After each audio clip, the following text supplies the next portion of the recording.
저요. 예수를 믿는다고 하면서 예수 믿는다는 사람들끼리 싸움이 붙습니다. 싸우지 말아야 돼요. 싸워야 돼요. 예수 믿는 사람들이 싸웁니다. 겉으로도 싸우고 속으로도 싸우고 많이 싸웁니다. 그 이유가 뭐냐면 율법과 복음의 관계입니다. 어,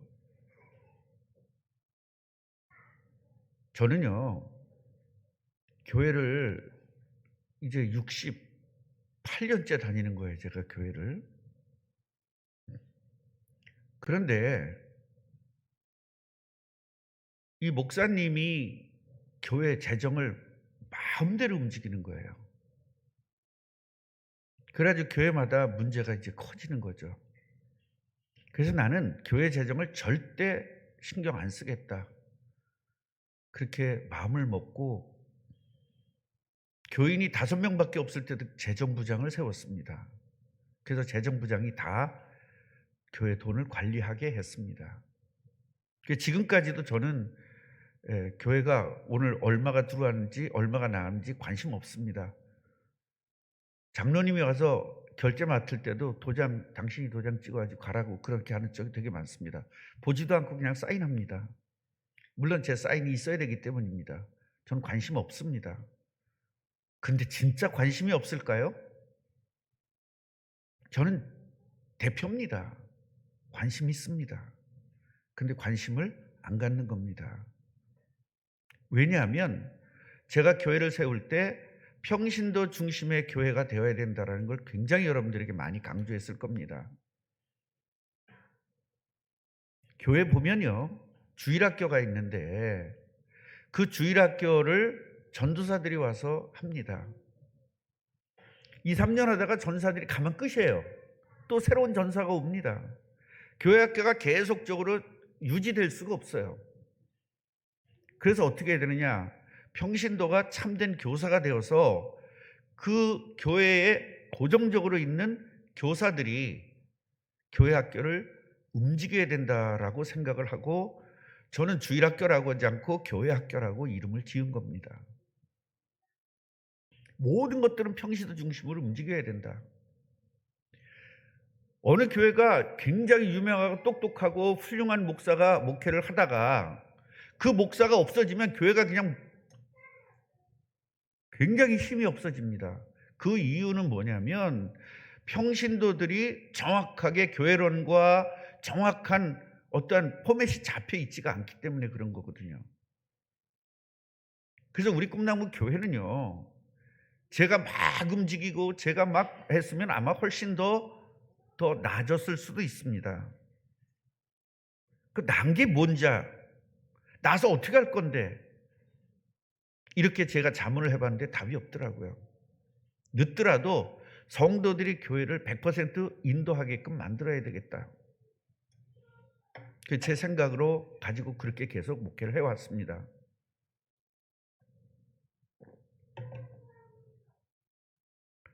우리 꿈나무 교회가 이쪽으로 이사 오면서도 은행 일 장로님이 다 하셨습니다. 저는 대표이기 때문에 가서 도장만 찍었습니다.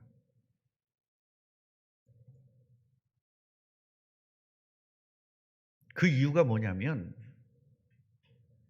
교회는 성도들 거기 때문에 그렇습니다. 솔직히 목사님들이 교회를 모든 걸 책임져 진다고 하면서 더 좋은 데 있으면 다 가버리거든요. 꿈나무 교회는 여러분의 교회입니다. 이것을 저는 개척할 때부터 강조했고 지금까지도 가지고 있습니다. 지금 제가 알고 있는 한 분이 교회와 쌈이 붙은 겁니다. 목사가. 장로님들과 쌈이 붙었어요.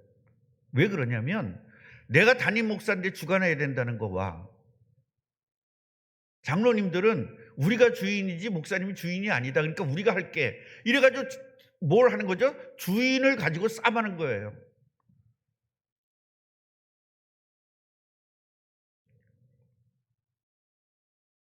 제가 우리 아들 간 교회에서도 그랬습니다. 무조건 너는 주장하지 마라. 설교와 기도하는 것만 인생을 걸어라. 제가 그렇게 이야기했습니다. 율법적인 관점으로 보면요, 싸울 수밖에 없습니다. 자, 제가 여러분들에게 한번 물어보겠습니다. 예배 시간 15분 정도에 나와가지고 기도 충분히 하고 예배하는 게 맞습니까? 아니면 땡 하고 오는 게 맞습니까? 어떤 게 맞는다고 생각하세요? 미리 와서 하는 게 맞는다고 생각하시죠? 분명히 그 생각은 있습니다. 그런데 그렇게 못하면 그런 생각을 가지고 있는 사람이 자기가 그렇게 하는 사람. 그런데 못하는 사람을 보고 저분도 좀 일찍 나와서 했으면 좋겠다. 그리고 그분에게 기도해 주는 게 복음입니까? 저 사람은 말도 안 돼. 왜 저 따위에 하는 게 복음입니까? 율법주의자는요, 왜 너는 15분 전에 안 나와? 너는 왜 그따위로 신앙생활하는 거야? 이게 율법주의자입니다. 복음은 어떤 거냐? 저분이 못하는구나, 이거를. 내가 기도해 줘야 되겠구나. 이게 복음인 겁니다. 아멘이에요? 못하는 사람을 도와주고 북돋아 주는 게 복음이지, 때리는 것은 복음이 아닙니다. 그게 율법이거든요. 결국 율법을 가지고 있으면, 그래서 율법은 반드시 필요한 거예요. 율법이 없어지지 않습니다. 율법은 영원토록 가는 거예요. 그러나 문제는 뭐냐면 율법주의가 문제입니다. 율법 중심으로 사는 거예요. 복음 중심으로 사는데, 예수님이 돌아가시고 나서 승천하시고 교회가 세워졌어요. 성령이 오시면서 교회가 세워졌습니다. 그 교회가 계속적으로 싸웠어요. 교회 내부에서. 그 이유가 뭐냐면 율법적인 관점 때문에 싸우는 겁니다. 바울도 전도를 하는데 이것 때문에 굉장히 힘들었던 겁니다. 율법주의자들이 교회에 들어온 거예요. 와가지고 할례를 왜 안 받냐는 거예요. 성경에 할례 받게끔 돼 있는데.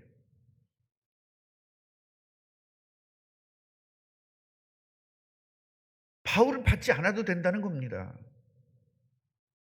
그런데 율법주의자들은 성경이 있으니까 받아야 된다는 거예요. 누구 말이 맞아요? 이게 왜냐하면 복음적 관점이냐 율법적 관점이냐로 보기 때문에 그래요.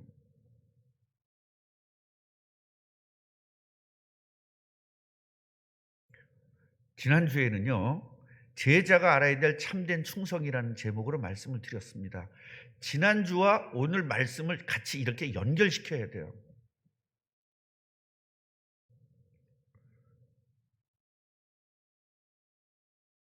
정말 전도 제자의 관점, 이성적이나 상식적으로 말도 안 되잖아요.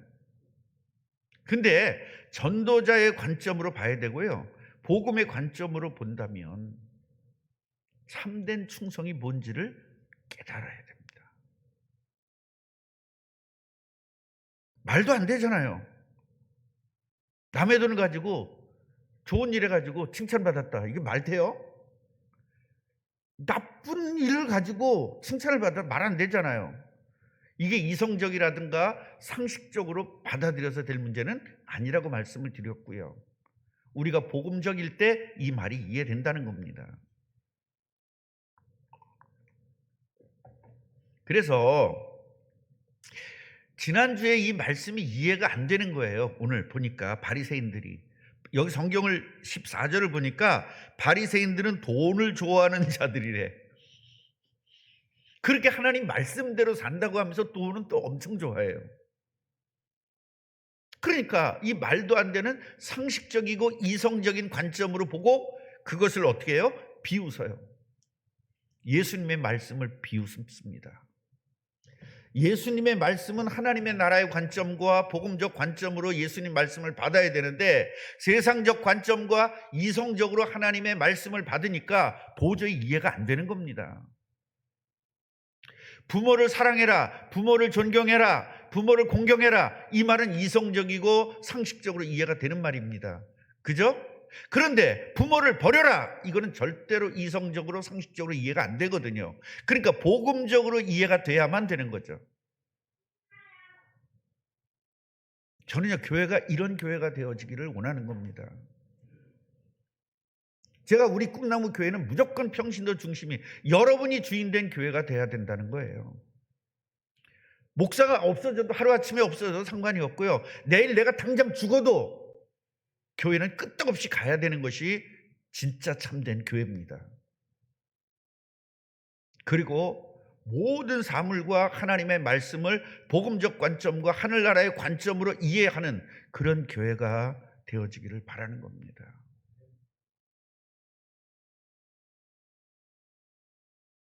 제가 몇 번을 말씀을 드렸습니다. 자, 신호등이 있어요. 녹색 불에 건너가야 되잖아요, 사람이. 근데 빨간 불이에요. 근데 저쪽에 사람이 쓰러졌어요. 빨간 불이든 뭘든 뛰어가야 돼요? 아니면 파란 불 때까지 기다려야 돼요? 요새는 녹색 불이죠. 녹색 불 때까지 기다려야 돼요.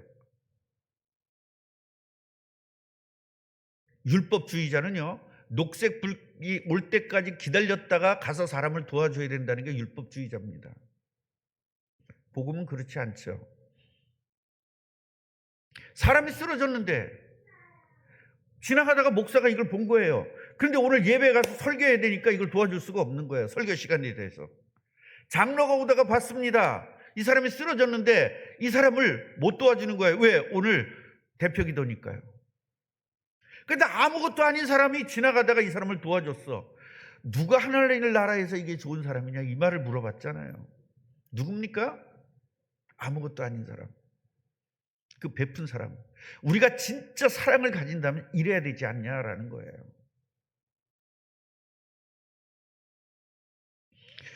그래서 정말로 믿음, 소망, 사랑이 있을 때 그중에 제일은 사랑이라니까 그 사랑을 베풀어야 된다고 하면서 정작 예배도 놓쳐버리고 기도도 놓쳐버리고 사랑만 하면 된다는 사람도 있어요. 전부 다 말씀을 율법적으로 보는 겁니다. 이성적으로 뭔가를 찾을 수도 없고 복음적으로 찾을 수도 없는 사람이 돼버린 거예요. 자기의 생각에 매몰 딱 돼버리는 거예요. 이게 맞는다 그러면 끝나는 겁니다. 누구 말도 안 듣습니다, 그런 사람들은. 율법주의자의 특징이 뭔지 아십니까? 율법주의자의 특징. 내가 지금 율법주의자인지 복음인지 아는 방법 간단합니다. 남을 비판하는 겁니다. 무조건 비판하는 사람은 그 사람은 율법주의자입니다. 왜? 율법으로 모든 잣대가 있기 때문에 그래요. 내가 다른 사람보다 못한 부분은요, 막 핑계를 대요. 이래서 그랬어, 저래서 그랬어, 저래서 그랬어. 핑계를 댑니다. 왜 예배 안 나오냐? 이거 율법주의자거든요. 근데 자기가 예배를 안 나오면 어떻게 되죠? 어쩔 수 없었어. 회사가 지금 너무 바빠가지고 핑계는 6만 가지는 있습니다. 6만 가지 핑계가. 자기가 못할 때, 남보다 못할 때는 엄청난 핑계를 대면서 넘어가요. 그런데요, 내가 하는데 저 사람이 못할 때는 가차없이 비판합니다. 이게 율법주의자입니다. 그러면서 핑계와 비판을 공존하면서 그 상태를 유지하고 살아요. 그러니까 율법주의자들은요, 행복하지가 않아요. 늘 불안하고 늘 힘들고 늘 괴롭게 살아요. 여러분, 인생이 힘들어요, 신앙생활이 힘들어요 하는 건 전부 다 율법주의자입니다. 복음은요, 힘들 수가 없습니다. 신앙생활이 너무 행복합니다. 아멘이에요? 여러분 행복하지 않습니까? 왜 그렇습니까? 공격성이기 때문에, 공격적이기 때문에 평안하지가 않는 거예요. 왜요? 내가 남을 공격하다 보니까 나도 공격을 받을 가능성이 있잖아요. 그러니까 공격받지 않으려고 기를 쓰고 사는 겁니다. 얼마나 피곤하게 삽니까? 남한테 빈틈을 안 주려고 막 사는 거예요. 그러니까 나는 그렇게 할 수가 없는데, 내 성격이나 내 인격이나 이렇게 할 수가 없는데 남에게 비판받지 않으려고 기를 쓰고 사는 겁니다. 그러니까 너무너무 힘든 거예요. 그러다가 비판받을 일이 빵꾸 나면 그때 가가지고 막 핑계를 대요. 그래서 여러분, 오늘 본문에 바리새인들은 돈을 좋아한대요. 돈을 좋아하는 자들이라. 돈 싫어하는 사람이 어디 있겠어요? 여기서 돈을 좋아한다는 건 돈을 싫어하는 사람도 있다는 건 아닙니다. 여기서 돈을 좋아한다는 말은 뭐냐면 하나님보다 돈을 더 좋아하는 것을 이야기하고 있어요. 뭐에다가 우선순위를 두느냐.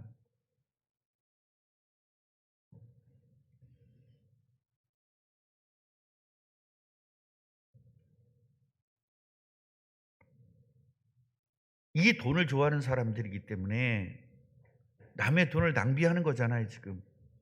그죠? 100만 원 껐는데 50만 원 껐다고 쓰라 그랬잖아요. 50만 원 낭비했잖아요. 이 말을 듣자마자 확인하지 않습니다. 맞는지 틀리는지 따져보지도 않습니다. 무조건 바로 비판하면서 비웃습니다. 이게 율법주의자의 특징이에요. 남이 잘못하면 기뻐요. 왜? 나의 성격이 나올 수 있으니까. 다 잘하면 신경질 납니다. 나보다 사람들이 못해야 기쁘지, 나보다 잘하는 사람 있으면 슬픈 거예요. 이게 율법주의자거든요. 그 목사님들 모임에서 그런 이야기를 해요. 부목사 이야기가 나왔는데 나보고 그렇게 물어보는 거예요. 목사님, 부목사가 설교 잘하면 어떻습니까? 그러고 물어보더라고요. 난 더 좋죠. 왜요? 그 친구한테 맡길 수 있으니까요. 그 질투 안 나니. 왜 질투 났습니까? 우리 성도들이 더 좋아하죠. 제가 그랬어요. 그랬더니 이해가 안 된대. 저는 솔직히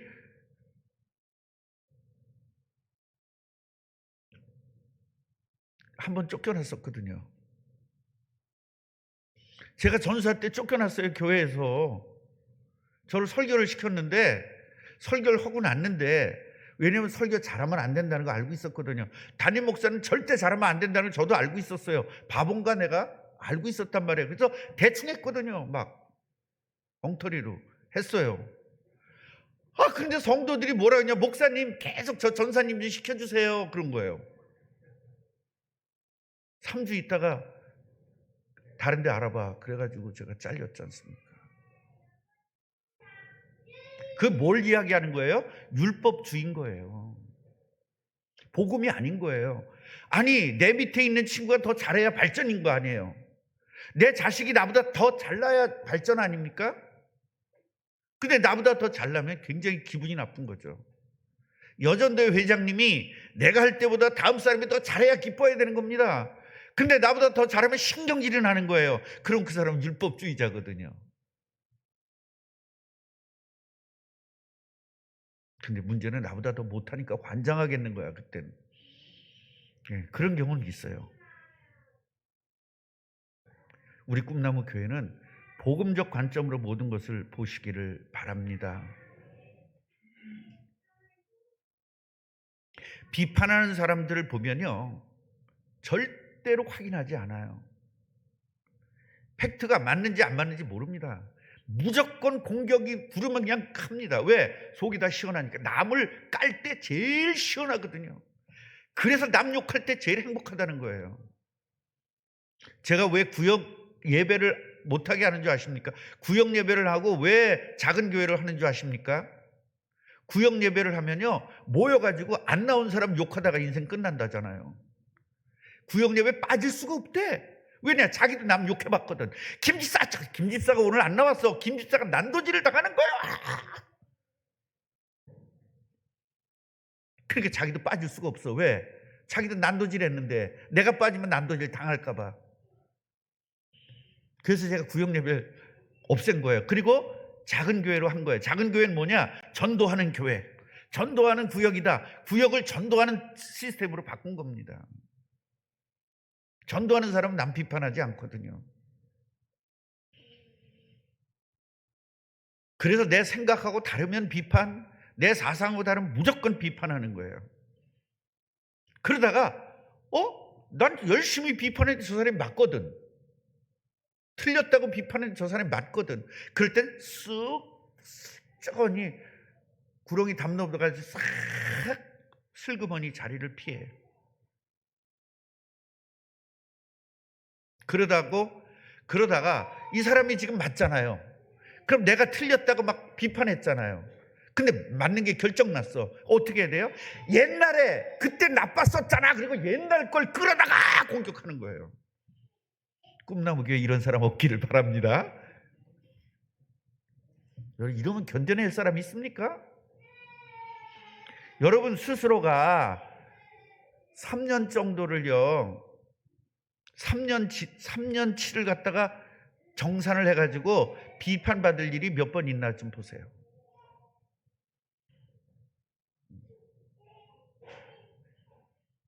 아마도 100가지도 넘을 거요. 3년이면 3년 동안 자기 잘못한 것 따지면 100가지만 있을까요? 나는 10,000가지도 넘을 거라고 생각합니다. 어제도 저 잘못했거든요. 저 비판받을 짓을 했거든요. 그 비판받을 짓마다 일일이 다 비판하지, 비판받지 않을 것도 비판하지. 그럼 사람이 어떻게 견뎌내겠습니까? 못 견뎌냅니다. 비판하는 사람 엄청 힘듭니다. 여러분 같이 해보세요. 비판받아도 괜찮은 사람 됩시다. 복음이면 비판받아도 상관없어요. 누가 뭐라 상관없는 겁니다. 욕 좀 먹으면 어떻습니까? 여러분 욕먹는 게 신경질 나는 이유는 남을 욕하기 때문에 그런 거예요. 남 욕하지 않는 사람은요, 욕 먹어도 신경질 안 납니다.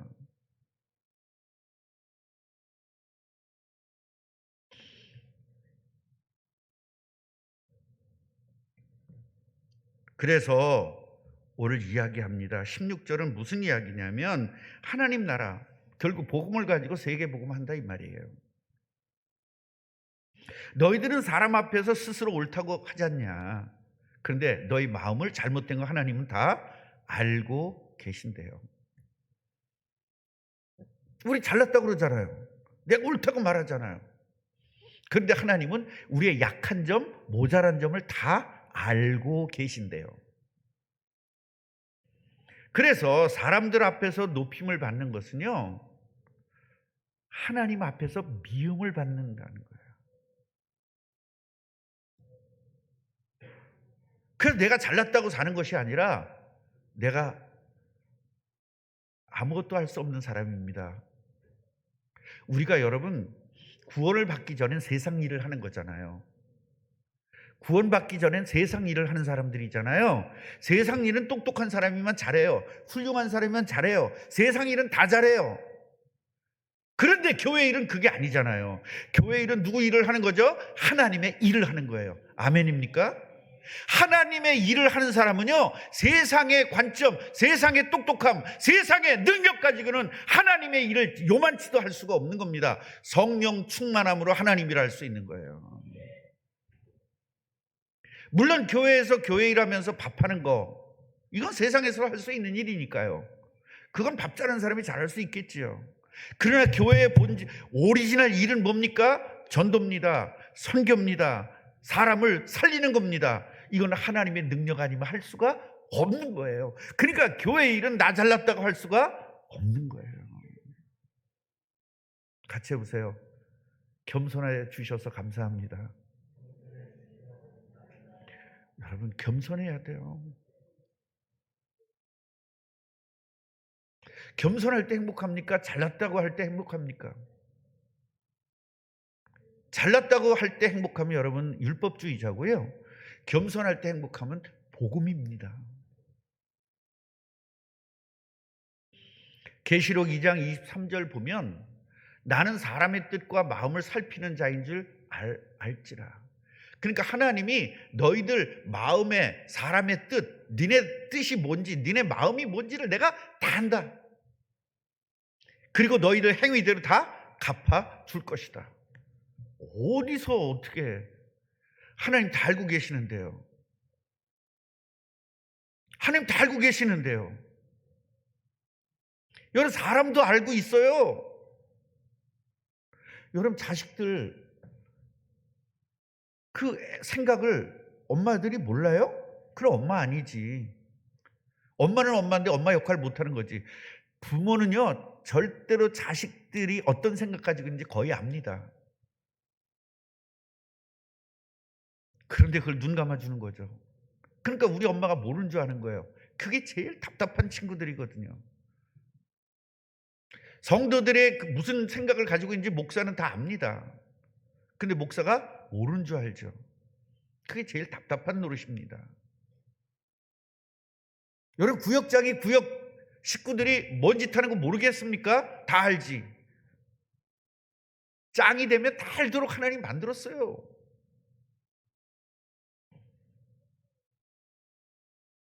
그래서 율법과 선지자는 요한의 때까지다. 왜요? 예수님 오면은 율법이 완성되는 거니까. 율법이 없어지는 게 아니라 뭐다? 완성되는 거예요. 구약 시대의 율법이, 그 율법 구약 39권 성경의 그 방대한 것이 확 완전히 이루어내는 게 예수 그리스도예요. 예수 그리스도가 오셔서 십자가에 죽으시고 부활하시면서 이 땅에 살 일을 다 하신 거예요. 그리고 승천하셔서 우리에게 성령을 보내주셨잖아요. 그 성령을 통해서 세계복음 하는 겁니다. 그리고 예수님 재림하게 되죠. 그런 끝입니다.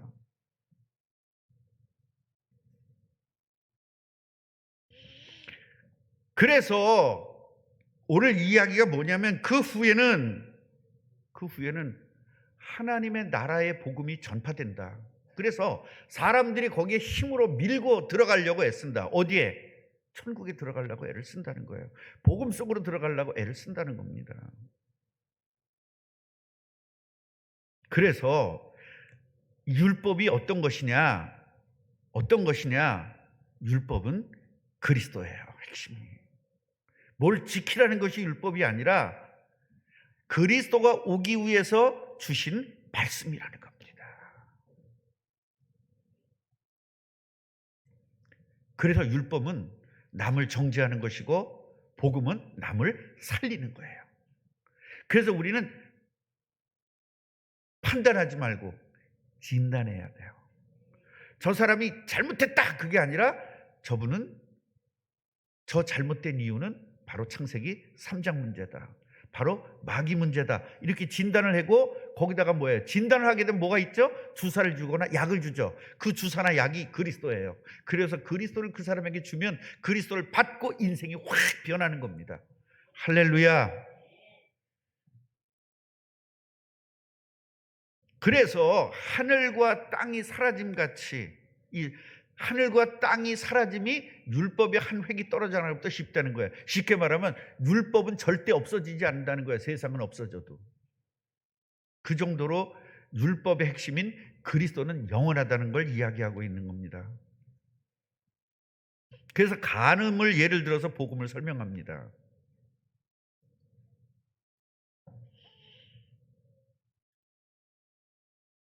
이젠 안 해도 될 것 같아요. 저기 뭐가 잘못됐어요 지금.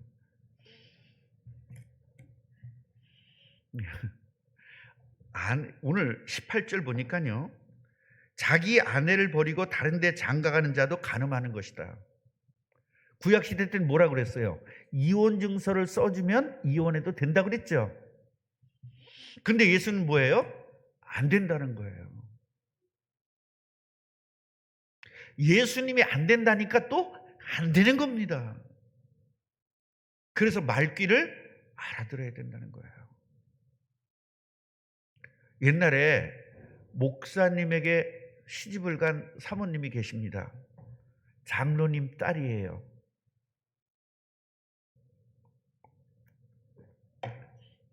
직접 제가 보지는 못했지만 엄청나게 이뻤답니다. 그 사모님이. 장로님 딸이에요. 근데 목사님하고 살 수가 없는 겁니다. 죽어도 못 살겠는 거예요. 그래서 아버지한테 왔습니다.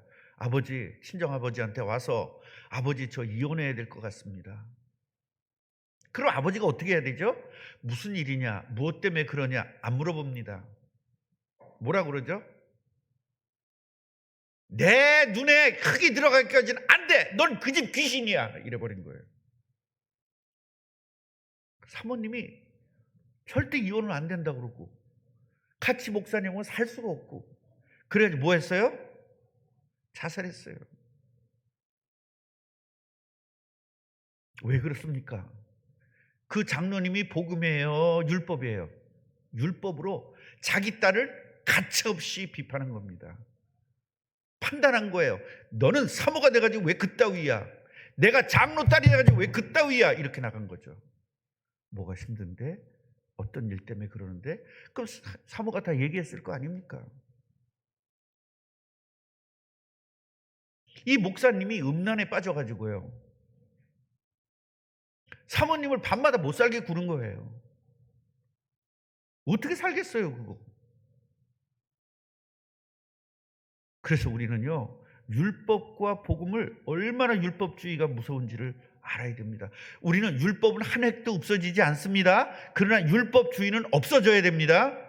율법과 율법주의는 다른 거예요. 그러면서 뭐예요? 아내를 버리고 다른 데 장가가는 자는 간음한다. 그러니까 이걸 예수님은 뭐 때문에 준 거죠? 가정의 중요성과 복음의 중요성과 세계복음의 중요성, 가정의 본질, 이걸 이야기하고 있는 거거든요. 가정의 본질이 뭐죠? 창세기 2장이잖아요. 창세기 2장의 그 가정, 바로 하나님의 5가지의 축복인 생육, 번성, 충만, 정복, 다스림의 축복을 누리는 방법이 바로 가정이라는 거예요. 이 가정의 중요성을 이야기한 것이지 절대로 이혼하면 안 된다는 이야기는 아니란 말이죠. 그리고 버림당한 여자에게 장가드는 자도 간음함이라. 이 얘기는 뭐예요? 눈 맞아서 하면 안 된다는 거예요. 너가 부인이 있는데 저 여자, 이혼한 여자가 너무 이쁜 거예요. 눈 탁 맞았어. 그런 거 하지 말라는 거예요. 우리가 하나님께서 주시는 가정 때문에 가정을 이루어야 되지, 내 마음에 든다고 가정을 억지로 만들어서는 안 된다는 걸 이야기하고 있어요. 아멘입니까? 그 다윗이 남의 여자가 눈이 딱 맞은 거예요. 밧세바가 얼마나 이뻤는지는 모르겠어요. 우리 아내보다는 덜 이뻤을 것 같은데 하여튼 무지하게 이뻤나 봐요. 근데 여러분 그거 아셔야 돼요. 밧세바 시대에는 뚱뚱한 여자가 이쁘다. 그걸 아셔야 돼요. 예, 우리나라도요, 벌써 50년대, 60년대만 해도 뚱뚱한 여자가 미인이었어요. 뭐죠? 부잣집 맏며느리감. 박미라 권사는 시집을 갈 수가 없습니다. 날씬해서. 날씬한 여자는 시집을 갈 수가 없어요. 퉁퉁하고 통통하고 그냥 얼굴도 이만해야 됩니다. 요새는 얼굴이 요만해야 미인이라고 그러잖아요. 옛날에 얼굴이 이만해야 돼요. 그래가지고 부잣집 맏며느리 그게 미인이었거든요. 여러분, 아주 옛날에는 어떤 게 미인인 줄 알아요? 귀 큰 거. 귀가 커야 미인이야. 그래서 여러분, 절에 가면 부처가 있잖아요. 부처 귀가 이만한 거예요. 그 다음에 예수님 시대는 어떤 게 머리 길고 눈 쌍꺼풀 져야 돼.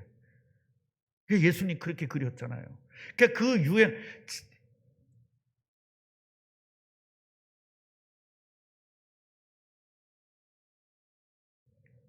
내 눈에 드는 사람과 만나는 것이 아니라 하나님이 정해놓은 사람과 만나야 돼요. 그래서 기도해야 됩니다. 전 40일 기도하고 우리 아내 만났거든요. 40일 작전 기도를 했습니다. 결혼하기 위해서. 100일 작전 기도인가 40일 작전 기도인가. 마지막 날 딱 만난 거예요. 이틀 남겨놓고 딱 저 여자를 만난 거예요. 그래서 하나님이 주신 사람이라면, 제가 결혼하자 그러면 결혼하게 해주세요. 그래서 내가 결혼하자 그랬더니 싫다고 그러더라고요. 이건 아닌데. 그 오토바이 뒤에 태웠습니다. 같이 죽자 그랬습니다. 그랬더니 결혼하자 그러더라고요. 억지로 제가 데려온 여자예요, 저 여자. 그게 얼마나 제가 싫었겠어요, 믿고. 하나님이 정해줘야 되는데. 기도했으니까 당연히 하나님이 정해줬다고 생각하는 거예요. 그런 착각들이 굉장히 많습니다. 기도하자마자 뭐가 짱 와요. 그럼 하나님이 줬다는 거예요. 여러분, 마귀가 줄 수도 있습니다.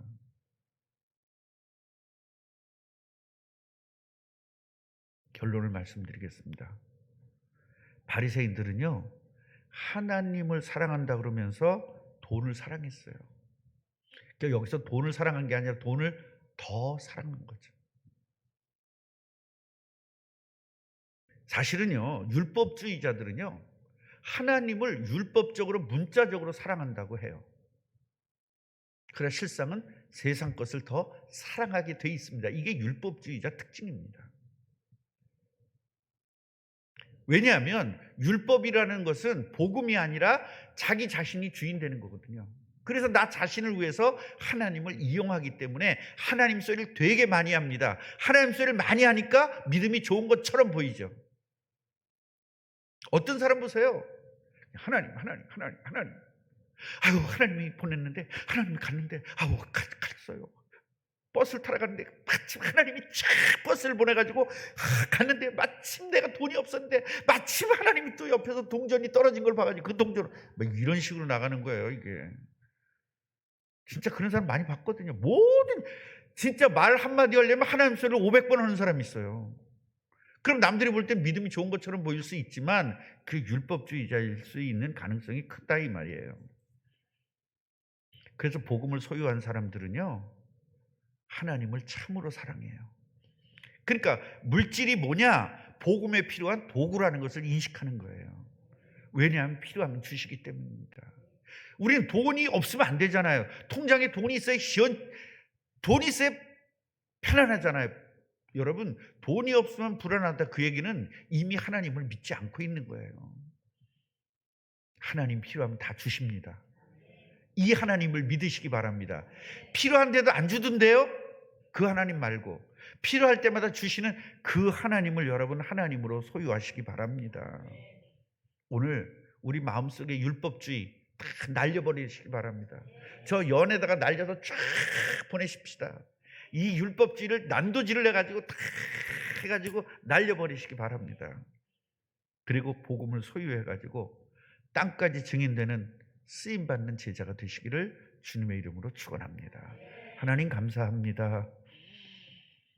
사람은 누구나 복음이지만 율법주의가 자리 잡고 한쪽에 자리 잡고 있고, 그래서 율법주의가 어떤 때는 나타나고 어떤 때는 복음이 나타나고 왔다 갔다 합니다. 우리 속에 있는 율법 완전히 없어지도록 은혜를 주옵소서. 율법이 너무나 중요하지만 율법주의는 너무나 무서운 걸 오늘 알았습니다. 우리 속에 율법주의 다 버리고 오직 복음으로 무장돼서 하나님 나라에 쓰임받고 하나님에게 복받는 모든 제자들이 되게 하옵소서. 예수 그리스도 이름으로 기도합니다. 아멘.